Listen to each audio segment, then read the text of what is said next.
मैं बूढ़ा आदमी कुछ ना कुछ बोलता हूँ, उसको आप पॉजिटिव वे में लीजिए कृपा करके। मेरा अनुभव पर बता रहा हूँ। बेकारी, जिसको हम लोग बेकारी बोलते हैं,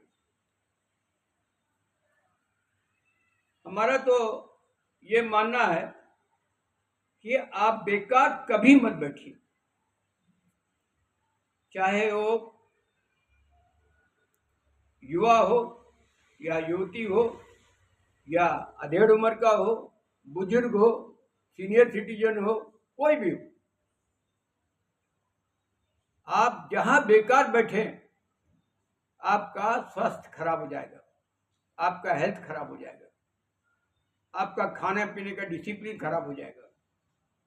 और तो और आप तिरस्कार, कभी कभी आपका तिरस्कार भी होगा, उस तिरस्कार को बर्दाश्त नहीं कर सकेंगे। इसीलिए मेरा अनुभव और मेरा रिक्वेस्ट यह है आपसे, जनता से या हम लोग के फ्रेंड्स से, कभी भी बेकार मत बैठिए। अगर मान लिया आप अच्छा पेंशन होल्डर हैं, अरे ठीक है, पेंशन मिलता है, बैठ के आराम से पकौड़ी खाओ और दिन बिताओ, इसको उसकी निंदा करते रहो, ऐसा मत कीजिए। पेंशन मिलता है, उसको उपयोग कीजिए और किसी संस्था में आप कुछ मदद कीजिए, फिजिकली, मॉनेटरीली नहीं बोल रहे हैं हम नहीं बोल रहे हैं कि आप पैसा का मदद कीजिए। आप कुछ शारीरिक तौर पर उस संस्था के लिए कुछ कीजिए, आपका टाइम अच्छा तरह से बीतेगा।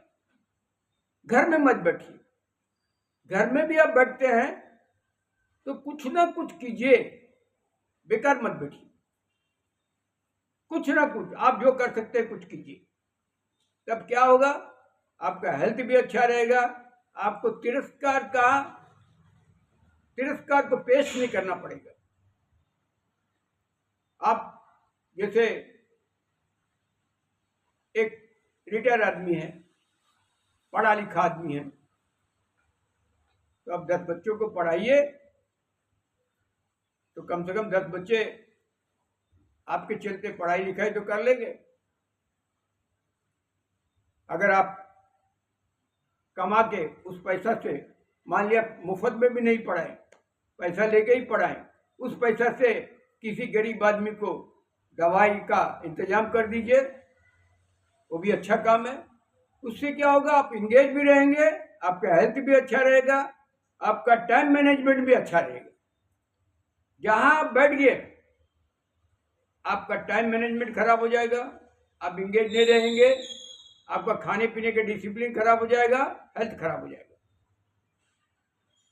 हाँ, इतना हम बोल दिए हैं, लेकिन आपका हेल्थ पर भी आपको देखना पड़ेगा, time to time health checkup कराना पड़ेगा।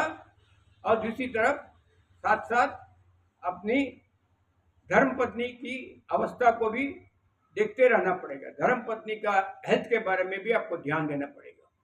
हम रिटायर हो गए भाई, हम कुछ होगा नहीं करके चुपचाप से आप पड़े रहेंगे तो इससे बहुत तरह का कष्ट होगा।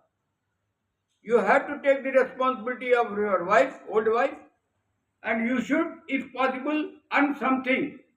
And with that earning, you help somebody.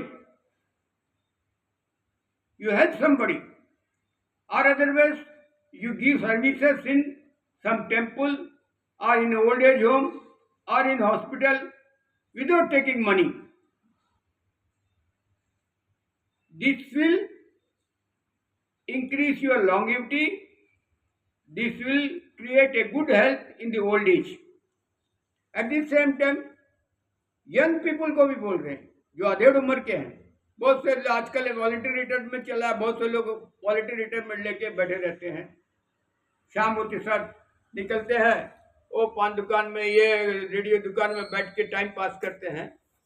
वो सबसे कुछ फायदा नहीं है।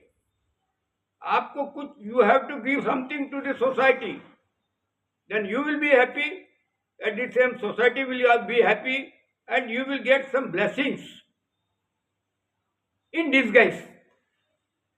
वैसे ही जो बच्चे अनएम्प्लॉयड हैं, वो अनएम्प्लॉयड है बोल के घर में नहीं बैठे, फ्री ऑफ कॉस्ट कहीं काम कीजिए, इंगेज रहेंगे, कुछ एक्सपीरियंस होगा, वो एक्सपीरियंस ही आपको एम्प्लॉयमेंट देगा। कुछ स्किल सीखिए, वो स्किल ही आपको एम्प्लॉयमेंट देगा। ये जरूरी नहीं कि आप union public service commission pass करके ही आपको सर्विस मिलेगा। You should have some skill, then you can earn money. Don't sit idle, कभी भी घर में बेकार मत बैठिए। अगर आप युवा हैं, माता पिता खाना दे रहे हैं, खाना खा के आराम से सो रहे हैं, दोपहर को सो रहे हैं, फिर उठ रहे हैं, फिर शाम को घूम के आ रहे हैं, फिर आके सो जाते हैं, ये अपने को टाइम बर्बाद मत कीजिए। कुछ कंस्ट्रक्टिव वे में अपना टाइम को यूज कीजिए। चाहे आप युवा हो या आधेड़ उम्र के हो या बुजुर्ग हो, कोई भी हो। हम बुजुर्ग हो गया भाई, हमसे कुछ नहीं होगा, ये एटीट्यूड नहीं रखना। ये एटीट्यूड रखेंगे तो हेल्थ खराब हो जाएगा। हाँ, हेल्थ पर ध्यान देना है, टाइम टू टाइम चेकअप कराना है। ये मेरा सलाह है। मेरा सलाह वही है कि आप बेकार मत बैठिए। बेकारी बहुत चीज का बहुत समस्याएं क्रिएट करती हैं, आपके प्रति श्रद्धा खराब कर देती है, आपके प्रति लोगों की श्रद्धा खराब कर देती है, और आपको भी एक इंफीरियरिटी कॉम्प्लेक्स आ जाएगा। When you are engaged in some way, you will not have that inferiority complex. You will have self satisfaction. हाँ, मैं कुछ कर रहा हूँ। कुछ नहीं तो जाके मंदिर में ही थोड़ा साफ सफाई का काम में लग जाइए, उसको कुछ हेल्प कीजिए। That will suffice your purpose. In this way, you should always be engaged. What I am trying to say, then you will be happy. जय गुरु, जय भारत।